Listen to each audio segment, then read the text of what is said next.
मालकिन ने 14 साल नौकरानी घर पर रखी हुई थी। रात होती तो मेरी उस पर नियत खराब होने लगती, मगर मालकिन के डर से चुप रहता। मगर एक रात मालकिन घर ना थी। मैंने कमरे में अंधेरा किया और खामोशी से बेड पर जाकर लेट गया। थोड़ी देर बाद 14 साल नौकरानी ने मेरे होश उड़ा दिए। मालकिन समझकर उसने मैंने जब से होश संभाला था, खुद को मालिक और मालकिन के घर पर नौकर ही पाया था। मेरे माँ बाप दोनों ही मालिक और मालकिन के बंगले में काम करते थे और वही क्वार्टर में रहते थे। इसलिए मेरा बचपन भी मालिक और मालकिन के बंगले में ही काम करते हुए गुजरा था। लेकिन फिर जब मैं बड़ा हुआ तो मैंने ड्राइविंग सीख ली, इसलिए मालकिन की गाड़ी मैं ड्राइव करता था।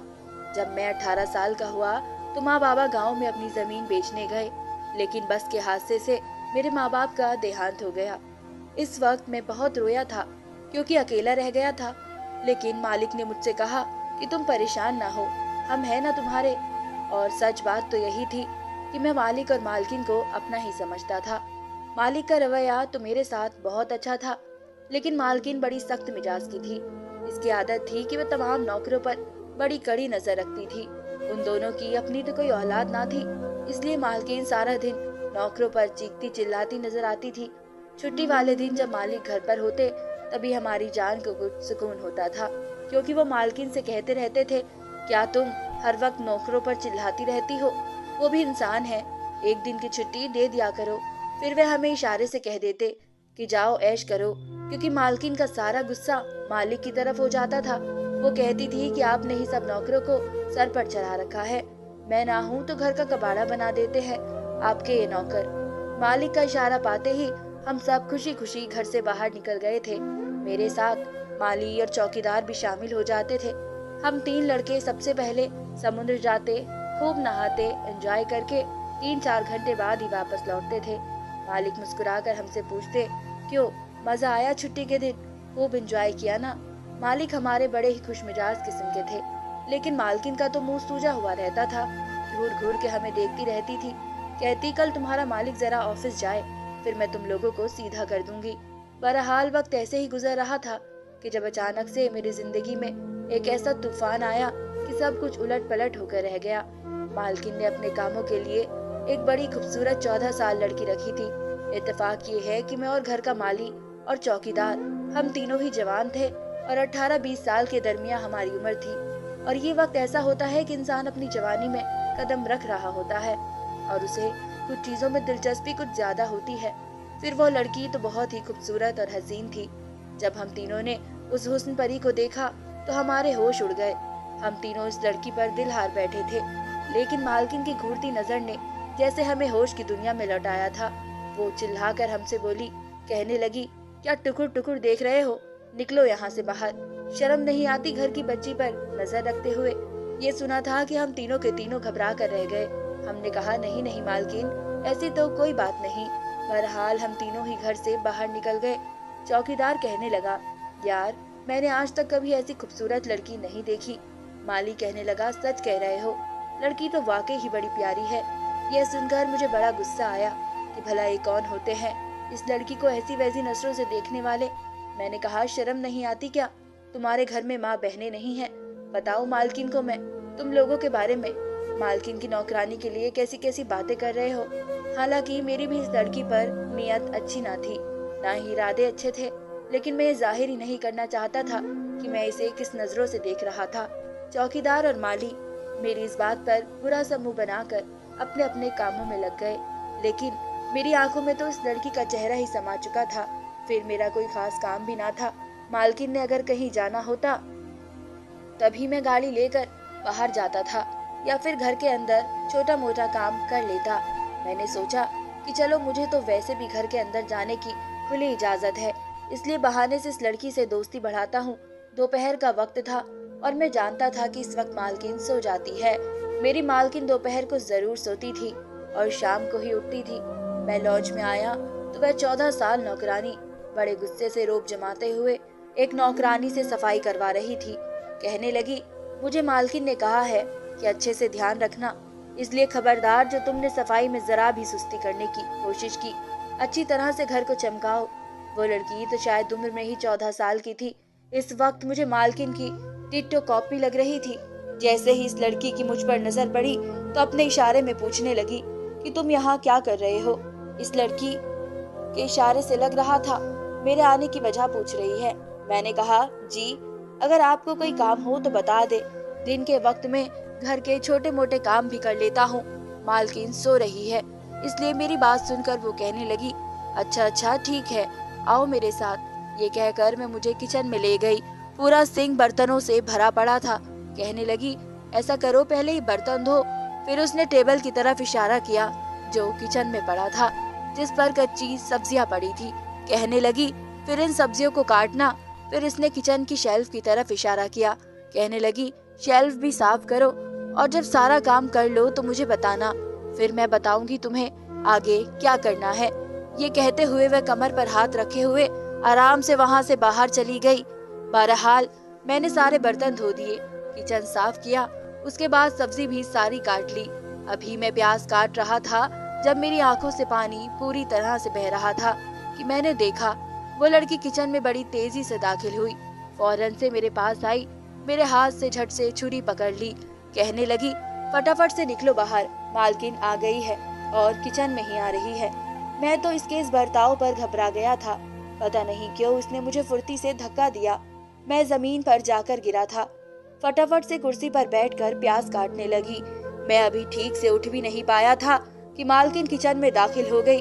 मुझे जमीन पर बैठे देखा तो कहने लगी, तुम यहाँ क्या कर रहे हो? मैंने तुमसे कहा था ना कि बाहर जाकर बैठो। मैं अभी कहने ही वाला था कि मैं तो सब्जी काट रहा था। इस लड़की ने मुझे समझाने का मौका ही नहीं दिया। इससे पहले कि मैं कुछ बताता वो लड़की बोली। कहने लगी, मालकिन मैं तो कब से इस शख्स को कह रही हूँ कि तुम यहाँ क्यों फिजूल में बैठे हुए हो, जाओ बाहर जाकर देखो, लेकिन ये तो मेरे सर पर सवार है। कहने लगा, अच्छे तरीके से काम करो, मैं ये देखूंगा कि तुम काम कैसे करती हो। फिर कमर पर हाथ रखकर करहाने लगी। कहने लगी, मैंने अभी अभी सारे बर्तन धोए हैं और अब सब्जी काट रही हूँ, और ये बैठा यहाँ देख रहा है कि मैं काम ठीक कर रही हूँ कि नहीं। मैं तो इस लड़की की शक्ल देखता रह गया था। अपने हिस्से के सारे काम वो मुझसे करवा कर मालकिन के सामने यूं जाहिर कर रही थी जैसे कि सब इसने किया हो, और सारा किया धरा अपने ऊपर डाल दिया। सारा काम मैंने किया था और नाम अपना ले लिया, और मैं बेफिजूल बैठा हूँ।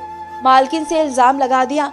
मैंने कहा, नहीं नहीं मालकिन, ये लड़की तो अभी बात मेरे मुंह में ही थी। मालकिन कहने लगी, तुम कौन होते हो इस लड़की पर रोब जमाने वाले? आइंदा से अगर मैंने तुम्हें इस वक्त घर के अंदर देखा जिस वक्त ये लड़की काम कर रही होती है तो देखो मैं तुम्हारा क्या हशर करती हूँ। ये कहकर मालकिन ने मेरा कान पकड़ा और बुरी तरह से मरोड़ दिया। कहने लगी, निकलो घर से बाहर। मैं घर से बाहर चला गया। माली अपना काम करके शाम को वापस चला जाता था। चौकीदार की ड्यूटी थी कि दरवाजे पर बैठा रहता था। बस एक मैं था घर के अंदर, बाहर मेरे चक्कर लगते रहते थे। एक बार मालिक ने मुझे रात को किसी काम से बुलाया तो मैं हैरान रह गया, क्योंकि मालिक आज गेस्ट रूम में सो रहे थे। मैंने वजह पूछी तो कहने लगे, तुम्हारी मालकिन के साथ वो लड़की सोया करेगी। मैंने कहा, भला वह क्यों मालिक? मालिक ने ठंडी गहरी सांस ली। कहने लगे, तुम्हें तो पता है कि तुम्हारी मालकिन की इस घर में बात चलती है, मेरी भला क्या हैसियत है? मालिक उदास सा मुंह बनाकर बोले। मैं मालिक के कहने पर दूध का गिलास देने गया था। जब वापस लौटा तो देखा कि मालकिन के कमरे में बातें करने की आवाज आ रही थी। न जाने मुझे क्या सूझी कि मैं मालकिन के कमरे के बाहर खड़ा होकर कान लगाकर बातें सुनने लगा। लेकिन जो बातें मैंने सुनी मेरे होश उड़ाने के लिए काफी थी। मैं वहां से वापस अपने क्वार्टर में आ गया। मुझे लगा कि जो कुछ मैंने सुना है, हो सकता है कि जैसा मैं सोच रहा हूँ बात वो ना हो, लेकिन इस लड़की का मालकिन के कमरे में सोना मेरी समझ से बाहर था। हालांकि इस लड़की का रवैया मेरे साथ कुछ खास अच्छा ना था, लेकिन फिर भी मैं इस पर अपना दिल हार बैठा था। लेकिन दिन भर तो मालकिन की कड़ी नजर मुझ पर होती थी। सोच रहा था कि किस तरह इस लड़की से बात की जाए, क्योंकि रात को भी मालकिन इसे अपने कमरे में सुलाती थी। मैं बार बार ऐसा मौका ढूंढता कि जिससे कि मेरी इस लड़की से बात हो जाए और बात बन जाए, लेकिन मैं जानता था कि मालकिन ऐसा होने नहीं देगी। एक बार मुझे इस लड़की से बात करने का मौका मिल गया। मालकिन दोपहर को सो रही थी। मैं चुपके से लॉन्ज में आया। तमाम नौकर इस वक्त काम करके अपने घर जा चुके थे। वह लड़की किचन में फोन पर किसी से बातें कर रही थी। मैं धीरे से चलता हुआ किचन में आ गया। इसके बिल्कुल पास जाकर खड़ा हो गया। वो शायद अपनी माँ से बात कर रही थी। कहने लगी, सब बहुत अच्छा है, मेरा बहुत ख्याल रखते हैं। आप मेरे लिए परेशान ना हो। इस वक्त इस लड़की का लहजा बहुत ही धीमा सा था। वो बड़े मीठे लहजे में बात करती थी। इसकी आवाज मेरे कानों में रस घोल रही थी। फोन बंद करके जैसे ही वह पलटी, मुझे टकराते टकराते बची। मैं भी बौखला कर रह गया। मुझे अपने पास में खड़ा देखकर वे कहने लगी, तुम क्या कर रहे हो यहाँ पर? मैंने कहा, थोड़ा आहिस्ता बोलो, मालकिन उठ जाएगी। वो कहने लगी, तो मैंने कहा मुझे तुमसे कुछ बात करनी है। इसने तुम यूं आस्तीनें चढ़ाकर कमर पर हाथ रखा, जैसे कि लड़ने के लिए तैयार है। लेकिन मैंने सोचा कि लगे हाथ मुझे अपनी मोहब्बत का इजहार कर ही देना चाहिए। मैंने इसे कहा कि तुम मुझे अच्छी लगती हो, मैं तुमसे मोहब्बत करने लगा हूँ। ये सुना था कि उसने एक जोरदार थप्पड़ मेरे मुंह पर मार दिया। मुझे इससे ऐसी उम्मीद हरगिज भी नहीं थी। वो मुझसे बड़ा गलत लहजे में बोली, शर्म नहीं आती तुमने? आईने में अपनी शक्ल देखी है? तो इतने में इसका तेज लहजा सुनकर मालकिन भी किचन में आ गई। वो मालकिन को मेरी बात बताने लगी। इसके बाद तो मालकिन ने ना आव देखा ना ताव, और मुझ पर डंडे बरसाने लगी। उनके हाथ में बैलन ही आया था। उन्होंने मुझे बैलन से ही मारना शुरू कर दिया। कहने लगी, तुम्हारी हिम्मत कैसे हुई ऐसी बात करने की? मैंने ऐसी कोई गलत बात भी नहीं की थी, सिर्फ अपनी मोहब्बत का इजहार ही तो किया था। वो लड़की चाहती तो मुझे इनकार कर देती, लेकिन इसने तो। मैं लॉन से बाहर निकल गया और मेरे सर और चेहरे पर नील के निशान देखकर चौकीदार और माली हंसी हंसने लगे। मैं सोच चुका था कि अब मैं यहाँ नहीं रहूंगा, चला जाऊंगा। मेरी बहुत बेइज्जती हो चुकी थी, बल्कि मैंने सारा बचपन यहाँ गुजारा था। मालकिन मुझसे कैसी उम्मीद रख सकती थी कि मैं कोई गलत हरकत करूंगा? मालकिन ने मुझ पर बहुत बड़े इल्जाम लगाए, मुझे बहुत बुरा भला कहा। वो लड़की भी रोते हुए मुझ पर झूठे इल्जाम लगाती रही। कहने लगी, इसकी तो नजर शुरू से ही मुझ पर खराब थी। ये तो मौके की तलाश में था, इसे मौका मिले और ये मेरे साथ गलत करे। हाँ, मौके की तलाश में तो मैं था, लेकिन सिर्फ इससे अपनी मोहब्बत का इजहार करना चाहता था, इसकी रजामंदी जानना चाहता था। मेरा कोई गलत इरादा ना था, लेकिन इसने मुझ पर जो इल्जाम लगाया वो गलत था। मैं नहीं जानता था कि अब मैं कहाँ जाऊंगा और कहाँ नहीं, लेकिन मैंने अपने चंद कपड़े बैग में डाले और अपने आंसू पोंछते हुए बाहर निकल गया। उसी वक्त मालिक की गाड़ी घर के दरवाजे पर पहुंची थी। मुझे यूं बैग पकड़े देखा तो फौरन गाड़ी से नीचे उतर गए। कहने लगे, तुम कहाँ जा रहे हो? मैंने अपने आंसू साफ किए और कहा, बस मेरा दाना पानी खत्म हो गया है मालिक, आपके घर से। ये सुना था कि मालिक बिल्कुल उदास होकर कहने लगे, हुआ क्या है? मैंने सारी बात मालिक को बता दी। ये भी कह दिया कि मैं अब यहाँ नहीं रहूंगा। मालिक ने मुझे बहुत समझाया कि तुम कहाँ जाओगे, मैं खुद तुम्हारी मालकिन से बात करूंगा, इसे समझाऊंगा। लेकिन मैंने कहा, नहीं, इस लड़की ने जैसे मुझ पर इल्जाम लगाया है और मालकिन ने भी इसकी बात पर ही भरोसा कर लिया है, मैं और यहाँ नहीं रह सकता। मुझे अपनी इज्जत बड़ी प्यारी है। मैं इन्हीं बंगलों के करीबी एक पार्क में जाकर बैठ गया, अपना खून जलाने लगा। काफी देर रोता रहा। मुझे अब इस लड़की से नफरत सी महसूस होने लगी थी। इस दिन भी जब मैं कमरे के बाहर खड़ा उनकी बातें सुन रहा था, तो वो लड़की मालकिन को मालिक के खिलाफ कर रही थी। लेकिन मैं क्या कर सकता था? मालकिन को तो इसी की बात पर भरोसा था। मैं वहीं बीच पर बैठा था कि मेरे पीछे वाली बेंच पर दो नौजवान आकर बैठ गए। जो बातें उन दोनों नौजवानों ने की, वह सुनकर मेरे होश उड़ गए थे। कुछ देर तो मैं इसी कश्मकश में मुब्तला रहा, क्या करूं और क्या ना करूं। जिस तरह से मालकिन ने मुझे जलील किया था, जी तो चाहा कि मैं उन्हें उनके हाल पर छोड़ दूं। लेकिन फिर अपने बाबा की बात याद आने लगी कि मालिक के नमक की हमेशा वफा निभाना, उनसे गद्दारी मत करना, चाहे तुम्हारी जान ही ना क्यों चली जाए। जब मैं एक फैसले पर पहुंचा तो रात हो चुकी थी, इसलिए मैं वापस मालिक के घर आ गया। लेकिन उस वक्त तक रात हो गई थी। चौकीदार ने मुझे रोका ना था। मैं जल्दी से अंदर आया तो मालूम हुआ कि मालकिन घर पर नहीं है। फिर मुझे उनके कमरे में सरगोशियों की आवाजें कैसे आ सकती थी। मैंने जैसे ही कमरे का दरवाजा खोला तो सामने मालिक के साथ 14 साल लड़की को देखकर मेरे होश उड़ गए। मैं तो यहाँ पर एक चौंका देने वाली खबर देने आया था, लेकिन खुद चौंक कर रह गया था। मालिक मुझे देखकर कुछ घबरा से गए। इस लड़की का भी रंग उड़ गया। मालिक कहने लगे, तुम तो नौकरी छोड़कर जा चुके थे। मैंने कहा, जी हाँ, लेकिन मैंने आपके घर के बारे में एक ऐसी खबर सुनी कि मुझे आना पड़ा, क्योंकि मैंने आपके घर का नमक खाया था। आपको नुकसान में नहीं देख सकता था, मगर ये नहीं जानता था कि यहाँ ये सब देखने को मिलेगा।